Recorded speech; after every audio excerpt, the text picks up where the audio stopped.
क्या सरगर्मियां हैं सियासत? शेख साहब तो कुछ अरसे के लिए खामोश हो गए हैं। शेख साहब तो उम्रे पे गए हुए हैं जी। मेरा नाम ECL में था, पासपोर्ट मेरा जब्त था। Chief justice Islamabad high court ने मेहरबानी की है और ECL से भी नाम निकाला और पासपोर्ट भी आज मेहरबानी कर दी है। मैं जमा करवाने लगा, ऑर्डर 1-2 दिन में मिल जाएगा। आप भी उम्रे का इरादा रखते हैं बाहर जाने का? अगर अल्लाह का बुलावा हो तो ज़रूर जाऊँगा इंशाल्लाह। सियासत आगे क्या देख रहे हैं? शेख साहब रिटायर हो जाएंगे या जारी रखेंगे? क्यों रिटायर होंगे जी शेख साहब? शेख साहब जो अपनी पार्टी है वो सियासत करेंगे। शेख रशीद को दावत दी गई है, 30 मार्च को PTI का जलसा करने जा रही है, तो शेख साहब शिरकत करेंगे?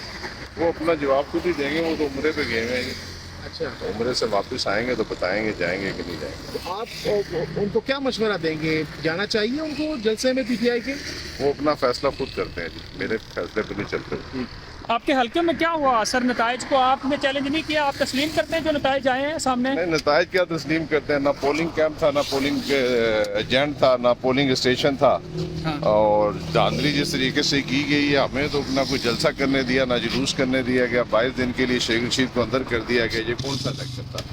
वाइज ये 2 हल्के थे जहाँ पर उन्होंने हमारा ना कोई पोलिंग एजेंट बैठने दिया, ना पोलिंग कैंप लगने दिया। वाइज शेख रशीद का और मेरा, और जो गे भी है उनके कैंप उखाड़ के फेंक दिए। इसको इलेक्शन तो नहीं कहते, ये तो पहले ही फैसला हो इतनी मजबूत आवाज़ शेख साहब ने उठाई नहीं फिर इलेक्शन के बाद जो नताइज थे? उठाएंगे टाइम आने पर इंशाल्लाह।